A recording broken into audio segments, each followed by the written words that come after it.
మోకాళ్ల నొప్పులు, gas, gut health వంటి సర్వ రోగాలకు నివారణి అరుణ యోగా ఆముదం.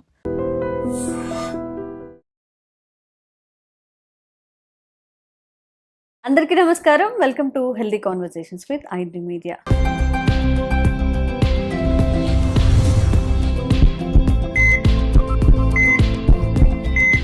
నేను విజాన్సీ. సో ఈరోజు నేను ఆంజనేయ రాజు గారితో ఉన్నాను, ట్రెడిషనల్ హీలర్ ఇంకా హెర్బలిస్ట్. చాలామందికి కంటి చూపు సమస్యలు, కొంతమందికి దగ్గరగా ఉండవు కనిపించవు, కొంతమందికి దూరంగా ఉండేవి కనిపించవు. ఇది కామన్గా వచ్చే ప్రాబ్లమ్స్ అనమాట. కానీ చిన్న ఏజ్లోనే కంటి చూపు మందగించడం, కంటికి సంబంధించిన చాలా రకాల ఇబ్బందుల్ని ఫేస్ చేస్తూ ఉంటారు. మరి మన కంటి ఆరోగ్యం బాగుండాలి అంటే ఏం చేయాలో తెలుసుకుందాము. నమస్తే సార్. నమస్తే. ఒక 50 ఏళ్ల వాళ్ళలో అమ్మమ్మలు ఉన్నప్పుడు ఇంట్లో వాళ్ళు చక్కగా బియ్యంలో రాళ్ళన్నీ ఏరేస్తూ ఉంటారు, చక్కగా టీవీ చూస్తూ ఉంటారు, మహా అయితే ఒక స్పెట్స్ పెట్టుకుంటూ ఉంటారు. ఇప్పుడు 10th చదివే వాళ్ళు లేకపోతే ఫస్ట్ స్టాండర్డ్ మీరు బేబీ సిట్టింగ్ అంటారు కదా, అక్కడికి వెళ్ళండి, లేకపోతే ఎల్కేజీ యూకేజీకి వెళ్ళండి, మీకు 30% కళ్ళజోళ్ళతో కనపడుతున్నారు. అవును, 7 years 8 years కూడా ఇంత సోడా బుడ్డి కళ్ళద్దాలు పెట్టుకొని చూస్తున్నారు. ఈ డిఫరెన్స్ అనేది ఎలా భర్తీ చేయాలి? అది తల్లిదండ్రులు తప్పు అంటాను, పిల్లల తప్పు కాదు అది. ఎందుకంటే వీళ్ళు జాగ్రత్తలు తీసుకోకపోవడం వల్ల వాళ్ళకి ఆ ఇబ్బందులు ఎక్కువగా. ఇబ్బంది దేనికి వస్తుందంటే టీవీ, ఫోన్, ఈ రెండాటి వల్ల. అంతకుముందు టీవీని పెద్ద విషయంగా చెప్పుకునే వాళ్ళు, ఇప్పుడు ఫోన్. అవునండి, అవును, ల్యాప్టాప్. స్కూల్స్ లో కూడా ఏంటంటే దౌర్భాగ్యం, హోంవర్క్ కూడా ట్యాబ్స్ అంటున్నారు, ఐప్యాడ్లు అంటున్నారు. వాళ్ళు అది అమ్ముకోవడానికి బిజినెస్ చేస్తున్నారా లేకపోతే పిల్లలకి అలవాటు చేయడానికి చేస్తున్నారో తెలియదు. వాళ్ళు హోంవర్క్ కూడా దాంట్లో చేస్తున్నారు. అది కూడా చాలా మంది పిల్లలు ఏం చేస్తారు, మంచం మీద పెట్టి పడుకోవడం. ఇప్పుడు ఇంజనీరింగ్ చదివే అమ్మాయిలు కానీ అబ్బాయిలు కానీ ఆ రాత్రులు పగల అందులో ఉపయోగం ఉన్నది చూస్తున్నారో ఉపయోగం లేని చూస్తున్నారో తెలియదు, కానీ పడుకుని పొట్ట మీద పెట్టుకుని చూడడం, అలాగే రకరకాల యాంగిల్స్లో పడుకుని చూడడం వల్ల, ఆహార నియమాలు పాటించకపోవడం వల్ల ఈ ప్రాబ్లమ్స్ వస్తున్నాయేమో. ఒకప్పుడు ఇంత చిన్నపిల్లలు ఐసైట్ ప్రాబ్లం అనేది మనం ఎప్పుడు చూసింది లేదమ్మా. ఇప్పుడు ఈ జనరేషన్లో చూస్తున్నారు మీరు. మెయిన్ ప్రాబ్లం ఏంటంటే నేను అనుకోవడం ఈ టీవీ దీనివల్లే వస్తుందన్న. నెక్స్ట్ ఎక్సర్సైజ్ లేకపోవడం, సరైన ఆహారం తీసుకోకపోవడం. ఫ్రెష్ ఫుడ్ ఎవరు తింటున్నారమ్మా? అంత నిల్వ ఉన్న ఆహారాలు, కాయగూరలు, కూరగాయలు ఏ వచ్చినా కూడా అనేక రకాల పురుగు మందులు, ఎరువులు వీటితో వచ్చి. యోగా చేశారనుకోండి, ఇప్పుడు శీర్షాసనం అని చేసేవారమ్మ పూర్వం, తలకిందులుగా. అది చేసినప్పుడు ఏమవుతుంది, మీ బాడీలో ఉన్న బ్లడ్ అంతా కంటిలోకి వస్తుంది, ఫేస్లోకి వస్తుంది. ఫేస్లో ఏమున్నాయి, ముక్కు, కన్ను, నోరు, చెవులు, ఇవన్నీ బ్రెయిన్. అప్పుడు ఏమవుతుందమ్మా, ప్రెషర్ పెరగటం వల్ల ఏమైనా క్లోజ్ అయ్యి ఇవన్నీ ఓపెన్ అవుతాయి. అలాగే ఎక్సర్సైజ్, కంటికి కూడా ఎక్సర్సైజులు. మనం ఈ పక్కకి పైకి కిందకి చూడడం, ఇలాగా క్లాక్ యాంటీ క్లాక్ వైజ్ తిప్పడం, క్లాక్ వైజ్ తిప్పడం, ఇలాగనమాట. ఇలాగ తిప్పుతా వాటిని మనం తిన్న తర్వాత, ఆహారం తిన్న తర్వాత చేతులు కడుక్కుంటున్నాం అమ్మా. ఆ చేతులు పూర్వం ఎలా కడుక్కునేవారు, మామూలుగా కడుక్కునేవారు, లేకపోతే మరీ ఏదైనా ఎన్వి తింటా జిడ్డున్నా కాస్త మట్టి రాసుకునో బూడి రాసుకునో కడుక్కునేవారు. కడుక్కున్న తర్వాత ఆ చేతులతోటి కళ్ళు ఇలా తుడుచుకోమని ఆయుర్వేద శాస్త్రంలో చెప్తారమ్మా. అలా తుడుచుకోవడం వల్ల కంటి వ్యాధులు రావు. ఏంటి, తిన్న తర్వాత కడుక్కున్నాక జస్ట్ కళ్ళు తుడుచుకోమంటారు. అది అప్పుడు చేతులు కూడా ఎలా కడుక్కునేవారు, చక్కగా నీళ్లు ఒకళ్ళు పోస్తూ ఉంటే 2 చేతులతోటి కడుక్కునేవారు. ఇలా ఈ చెయ్యి ఒకటి ఇలా కడగడం అలా ఉంది. ఇప్పుడు మనం ఏం చేస్తున్నాం, సింక్ దగ్గరికి వెళ్ళి టక్మని సబ్బు తీసుకోవడం, రాసుకోవడం. అది పూర్తిగా విరుద్ధం. ఆయుర్వేదంలో చెయ్యి సబ్బుతోటి కడగడం అనేది, కెమికల్ తోటి కడగడం పూర్తిగా నిషిద్ధం నిజం చెప్పాలంటే. ఎందుకు అంటే, మీరు తిన్నారు, మంచి మసాలాతో కూడిన ఆహారం తిన్నారు, సబ్బుతోటి కడగల, మామూలుగా కడుక్కుని వచ్చేసరి మీరు ఇలా కూర్చున్నారు అనుకోండి, ఈ శరీరం వేడి నుంచి ఆ మసాలా వాసన వస్తానే ఉంటుంది. అవును, వస్తుంది. అవును కదమ్మా. వచ్చినప్పుడు ఏమవుతుంది, మీరు ఏం తిన్నారో మీ బాడీ మీకు జ్ఞాపకం చేస్తుంది కంటిన్యూగా. మీరు సబ్బుతోటి కడిగారు, మంచి కెమికల్ సబ్బు, మంచి సువాసన, మీరు పూర్తిగా కట్ అయిపోయారమ్మా. మీరు తిన్నదాని దగ్గర నుంచి ఆ బ్యాడ్ స్మెల్, నిజం చెప్పాలంటే అదే బ్యాడ్ స్మెల్ అంటాను. దాంతో కడగటం వల్ల ఏమైంది, మీరు తిన్న ఆహారానికి మీకు కనెక్షన్ తెగిపోయింది. అవును, ఎప్పుడైతే మీరు ఈ స్మెల్ మీ బాడీకి జ్ఞాపకం చేస్తుందో దాన్ని అరిగించడానికి కావాల్సినవి అన్నీ కూడా మీ బాడీ తయారు చేస్తుంది. ఓహో, ఓకే. Indirect mechanism. ఏదమ్మా? Indirect mechanism. ఇండైరెక్ట్ మెకానిజం, అద్భుతమైన మెకానిజం. ఆ జిడ్డు ఉండటం వల్ల చేతికి ఆ స్మెల్ అనేది తగలడం వల్ల, లేదంటే తినగానే పడుకునే అలవాటు ఉంది, పడుకున్నారు, లేకపోతే మొహం మీద చేసి పడుకున్నారు, ఆ స్మెల్ అలా తగులుతూనే ఉంటుంది. అవును. తగిలినప్పుడు ఏమవుతుంది, ఆ స్మెల్ వల్ల మళ్ళీ ఆ టేస్ట్ మీకు జ్ఞాపక శక్తిలోకి రావడం వల్ల మీ సెలైవా అనేది ఎక్కువగా రావడం, ప్రొడ్యూస్ అవడం జరుగుతుంది. ఆ సెలైవాలో అద్భుతమైన ఆక్సిజన్, అనేక రకాల గుడ్ బ్యాక్టీరియా, దానివల్ల ఏమవుతుంది, మీరు తిన్న ఆహారంలో అవన్నీ మిక్స్ అవడం వల్ల మీ ఆరోగ్యం ఎంతో మెరుగుపడుతుంది అనమాట. అదే మీరు తిన్న వెంటనే కెమికల్ తోటి కడిగేసారు, తిని ముందర కెమికల్ తోటి కడిగారు. ఇవాళ మనం గిన్నెలన్నీ కూడా అనేక రకాల వెరీ స్ట్రాంగ్, ఎంత స్ట్రాంగ్ వాడుతున్నాం అంటే యాసిడ్సే అయ్యి, లేకపోతే మాడిపోయిన గిన్నె కూడా ఇలా రాత్రి ఇలా వదిలిపోతుందని పబ్లిసిటీలో ఎలా చూపిస్తున్నాం. ఆ యాసిడ్ ఏమవుతుందమ్మా, పనివాళ్ళు, మనం చాలా మంది ఇళ్లలో పనివాళ్ళు పెట్టుకుంటారు, సాగిన వాళ్ళు వాళ్ళే కడుక్కుంటారు, ఎండు గొడవలేదు. వాళ్ళు ఎక్కువ సబ్రాహెత్తే తొందరగా అయిపోతుందని వాళ్ళు రాసేస్తారు బయట లోపల కూడా. అలాగే ఆ గిన్నెకి రకరకాల డిజైన్లు ఉన్నాయి, ఆ డిజైన్లు సబ్బు ఉండిపోతుంది. మీరు మళ్ళీ కడుక్కోకుండా తింటున్నారు ఆహారం అనేది, అప్పుడు ఏమవుతుందమ్మా, ఆ స్ట్రాంగ్ కెమికల్ అనేది మీ ఇంటెస్టైన్స్లోకి వెళ్ళిపోతుందా లేదా? దానివల్లే ఈ గ్యాస్ట్రిక్ ప్రాబ్లమ్స్, ఇవన్నీ ప్రాబ్లమ్స్ ఉన్నాయి. పూర్వం చక్కగా పొయ్యిలో బూడిద తీసి గిన్నెలు కడిగేవారు, అది ఒక మెడిసిన్లే పనిచేసేది. అదే ఆవు పిడకలు బూడిద అనుకోండి, గలం అద్భుతమే అది. అటువంటి వాటితో అంత హైజెనిక్ అని మనం ఇప్పుడు అనుకుంటున్నాం, కాదు, చాలా ప్రమాదకరమైన లోజెనిక్ వాడుతున్నాము. హైజెనిక్ ఏదమ్మా, ఆ పొయ్యిలో ఉన్న బూడిదే హైజెనిక్.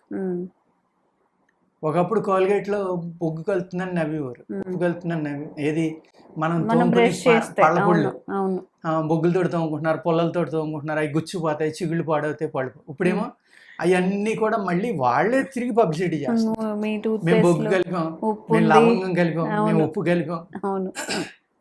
అంటే ఇవన్నీ ఎక్కడి నుంచి వచ్చినాయమ్మా?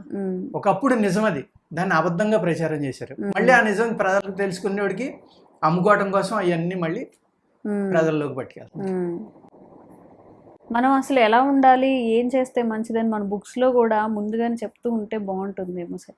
ఏం తినాలి, ఎలా తినాలి, మంచిదమ్మా. ఇప్పుడు ఆహారం తింటున్నాం మనం, ఆహారం ఏమని రాస్తారు ఆయుర్వేదంలో, 50% సాలిడ్ తినాలి, 25% వాటర్ కానీ లిక్విడ్స్ కానీ తీసుకోవాలి, 25% గాలి కోసం ఖాళీగా వదిలేయాలి.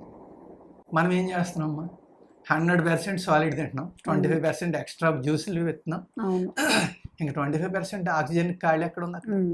అందుకే ఇన్ని రకాల జబ్బులు. ప్లస్ ఒకసారి ఆహారం తీసుకున్నాక పూర్తిగా అరిగితే కానీ మళ్ళీ తినొద్దు అనేది ఆయుర్వేద శాస్త్రం.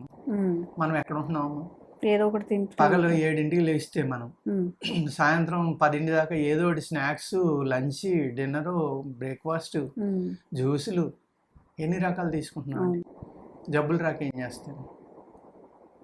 అందుకు మన ఆహారం అలవాట్లు అనేది ఇక్కడ చాలా ఇంపార్టెంట్. ఆహారం అలవాట్లను బట్టే కంటి చూపు పెరగడం అనేది తగ్గడం, ఇలాంటివన్నీ జరుగుతాయండి.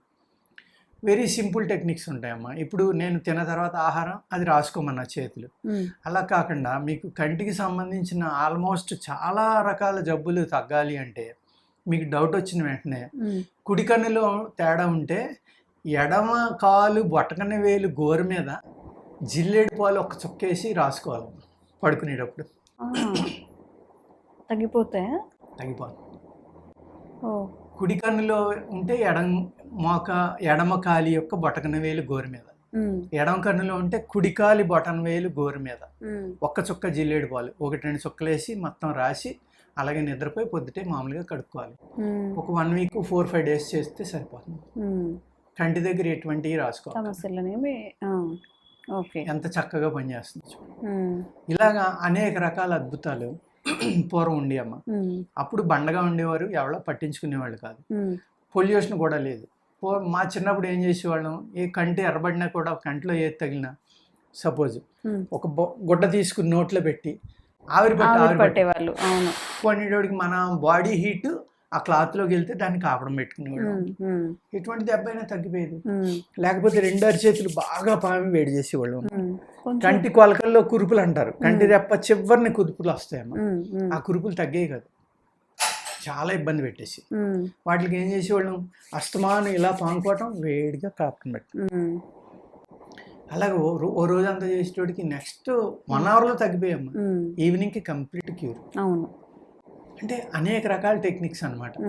లేకపోతే ఒక చుక్క ఏంటి నందివర్ధనం పూలు అని ఉంటాయి కదా, తెల్లగా ఉంటాయి, 4-5 రేఖలు ఉండి ఉదయానికి విడుస్తూ ఉంటాయి. అది ముద్ద మామూలు ఇవి కూడా ఉంటాయి. రేఖ నందివర్ధనం యొక్క పువ్వులు నలిపి కంటిలో వేసుకునేవాడు. కలకలకలు రానివ్వండి, కంటి మంటలు రానివ్వండి, ఎర్రబడినివ్వండి, కంటి నొప్పి రానివ్వండి, 1 డేలో తగ్గిపోయింది. లేకపోతే దాని పండిపోయిన ఆకులు శుభ్రంగా కడిగి నీట్గా నలిపి ఆ పసర పోసేవాళ్ళు. అనేక రకాలు వాడుకునేవాళ్ళు వాడు మమ్మీ. అసలు హాస్పిటల్లోకి వెళ్ళడం, డ్రాపులు తెచ్చుకోవడం, వేసుకోవడం అనేది తెలియదు అనమాట. అప్పుడు ఇవన్నీ ఇన్ని రకాల మందులు లేవు, ఇన్ని రకాల డ్రాప్స్ లేవు, ఎవరికీ తెలియదు. లేదు ఇంకా ఇబ్బంది ఉంది, పడుకునేటప్పుడు ఒక చక్కని ఆవు నెయ్యి ఒక్కొక్క చుక్క కంట్లో వేసేవారు. అనేక రకాల కంటి జబ్బులు తగ్గిపోయి ఇలాగా ఎన్నో రకాల కంటిపైన కట్లు కొన్ని కట్టేవారు, కళ్ళు మూసుకోమని పైన కొన్ని వేసి రాసేవారు. అలాగే ఈ పైన హైబ్రోస్కి ఒక టైప్ ఆఫ్ జుట్టు ఎలా ఫాలో అవుతుందో అలాగే ఒక ఫంగస్ రావడం వల్ల పూర్తిగా ఊడిపోతుంది కొంతమందికి. హైబ్రోస్ కానీ కంటి కానీ ఊడిపోతూ ఉంటాయి. వాటికి ఏం చేసేవారంటే మన ఇదమ్మా చెంగల్వ కోస్టు అంటారు. ఆ చెంగల్వ కోస్టు అని అరగదీసి దాంట్లో కొద్దిగా కరక్కాయ నిమ్మకాయ కలిపి పైన పట్టి కింద రాసుకునేవారు, తగ్గిపోయి. అలాగే కింద ఈ కంటి దగ్గర ఉబ్బులు ఉంటాయమ్మా చాలా మందికి, చిన్న ఏజ్ లో కూడా. ఆ వాటికి కూడా ఆ చెంగల్వ కోస్ట్ అనే గంధం రాస్తే ఆ ఉబ్బు తగ్గి స్కిన్ మళ్ళీ నార్మల్. ఇలాగా అనేక రకాల వ్యాధుల మీద వెరీ సింపుల్ అమ్మా. జస్ట్ మీరు భోజనం చేశాక తడి చెయ్యి ఇలా ఇలా రాసుకుని 2 కళ్ళకి రాసుకుంటే. అలాగే బొటన వేలి మీద మీరు జిల్లేడు పాలు కొలుసుకుంటే కంటి జబ్బులన్నీ చాలా వరకు తగ్గిపోతాయండి. అంత చక్కని మందు అది, కంటికి సంబంధం లేదు, పొడుచుకునేది బొటకనేల మీద. అలాగే ఇప్పుడు డాక్టర్లు ఏమంటారు, కుడి రైట్ వాళ్ళు తేడా ఉంటేనేమో లెఫ్ట్ సైడ్ నుంచి పంపిస్తున్నారు, ఏది స్టంట్ కానీ ఇంకోటి. లెఫ్ట్ తేడా ఉంటే రైట్ది. ఇది మరి పూర్వం మరి ఏ సైన్స్ లేకుండా వీళ్ళు ఎలాగ చెప్పగలిగారు? అంతే కదా. ఇప్పుడు పంటి నొప్పి ఉంది, దుష్టపు తీగ అని ఉంటుంది, ఆ దుష్టపాకు పసరనే చెవిలో పోయమంటాడు, పోసి వంచేసి దూది పెట్టేయమంటాడు. కుడి బొగ్గ యొక్క పంటిలో తేడా ఉంటే ఎడం చెవిలో పోయమంటాడు, ఎడం పక్కన తేడా ఉంటే కుడి చెవిలో పోయమంటాడు. అంటే ఎంత అద్భుతమైన సైన్స్ అమ్మ ఈ ఆయుర్వేదంలో. 1000 సంవత్సరాల క్రితం ఆయుర్వేదం అంటే ఏదో దానికి ప్రూఫ్లు లేవు, లేకపోతే దానికి సైంటిఫిక్ రుజువులు లేవు, ఇంకోటి 1000 సంవత్సరాల పాటు మానవ జాతి వాడి దాని రిజల్ట్ని అనిపిస్తూ ఉంటే అంతకంటే ప్రూఫ్ ఏం కావాలి? వాళ్ళకి ఎలా తెలుసు ఎడం పక్కన పోతే కుడి పక్క, కుడి పక్కన పోతే ఎడం పక్క అని? ఎందుకంటే మన యోగ శాస్త్రంలో ఉంది అది. ఈడా పింగళ నాడులోనే ఇలా ఇలా నడుస్తూ వెళ్తాయి మనకి, వెళ్ళి ఆజ్ఞాచక్రం దగ్గరికి వచ్చాక 2 కలుస్తాయి. అవి ఎక్కడి నుంచి ఎలా వెళ్తున్నాయి, ఏ భాగంలో ఈ 2 కలుసుకుని, సపోజ్ ఎడం పక్కన ఉన్న నాడి కుడి పక్కకు వచ్చి మళ్ళీ ఎడం పక్క వచ్చి మళ్ళీ కుడి పక్కే, అంటే షట్చక్రాల్లో ఎక్కడ ఈ తిరుగుతూ వెళ్తుంది. దాన్ని బట్టి ఆ ఏరియాలో ఉన్న పార్ట్లకి ఈ నరం ద్వారా బ్లడ్ వెళ్తుంది. అంతే కదా. చిన్న చిన్న సింపుల్ మెథడ్స్తో తగ్గించుకునేవి ఇప్పుడు మనం అవి కూడా పాటించలేక చిన్నపిల్లల్లో స్పెట్స్ కానివ్వండి, అవునండి, లాంగ్ సైట్ ఏదైనా కానీ 10 years వాళ్ళకి కూడా సైట్ ఉంది, సరిగా కనిపించదు, స్పెట్స్ పెట్టుకుంటేనే రాయగలరు, చదవగలరు, ఏదైనా చూడగలరు. ఒకటమ్మా, టీవీ నుంచి ఫోన్ నుంచి దూరంగా పెట్టడం, పిల్లలకు వ్యాయామం అనేది చేయించడం. అలాగే కంటి వ్యాధులు రాకుండా ఉండాలి, కంటికి ఉపయోగకరమైన అనేక ఫుడ్స్ ఉంటున్నాయి కదమ్మా. బ్రౌన్ రైస్ అని, బొబ్బాసికాయ అని, ఇలాగ అనేక రకాలు ఉన్నాయి. ఆ ఏ విటమిన్ తింటే ఏ కాయలో ఉంది, ఏ తింటే కాస్త ఉపయోగపడుతుంది అనేటప్పుడు మళ్ళీ అక్కడ కూడా భూమిని పాడు చేసాం తప్ప అక్కడ కూడా ఉండట్లా. అట్లీస్ట్ సప్లిమెంట్స్ ఇవ్వడం పిల్లలకి, ఆ కంటి వ్యాయామం చేయించడం, వాళ్ళకి ఇలాంటివి చేస్తే కూడా ఆ జబ్బు రాకుండా ఉంటుందమ్మా. దాని నుంచి జాగ్రత్త తీసుకోవాలి. అలాగే. సో కంటి వ్యాధులు ఉన్నప్పుడు బోలెడన్ని మీకు చాలా వాల్యుబుల్ ఇన్ఫర్మేషన్ అయితే ఈ వీడియోలో ఇవ్వడం జరిగింది. మీకు ఎలాంటి కంటి సమస్యలు ఉన్నాయో దానికి తగ్గన ఆ టిప్ని అయితే మీరు తప్పకుండా యూస్ చేసుకోవచ్చు. అండ్ ఇంకెలాంటి సమస్యలు ఉన్నా కానీ కామెంట్ చేయండి, తప్పకుండా వీడియో చేసే ప్రయత్నం చేస్తాం. Thank you so much. నమస్కారం. And for more videos, please subscribe to iDream. Please subscribe to iDream. Please subscribe iDream. And please subscribe to iDream. For more videos, subscribe to iDream. Please like, share, and subscribe to the channel. Congratulations, iDream. Subscribe to iDream. Subscribe to iDream. So subscribe to iDream Media. iDream की iDream team अंदर की huge congratulations. Please subscribe iDream Media. Please subscribe to iDream. Subscribe iDream. Please subscribe to iDream. iDream అంటే నా కళల channel subscribe చేసుకున్న నోరు తిరుగుతలేదు, మీరైతే గంట గుర్తు కొట్టండి. For more such videos, please subscribe to iDream. Subscribe to iDream. Please subscribe to iDream. Please subscribe iDream Media. Please do subscribe to iDream. Please subscribe to iDream Media. For best entertainment and information, please subscribe iDream. And don't forget to subscribe to iDream.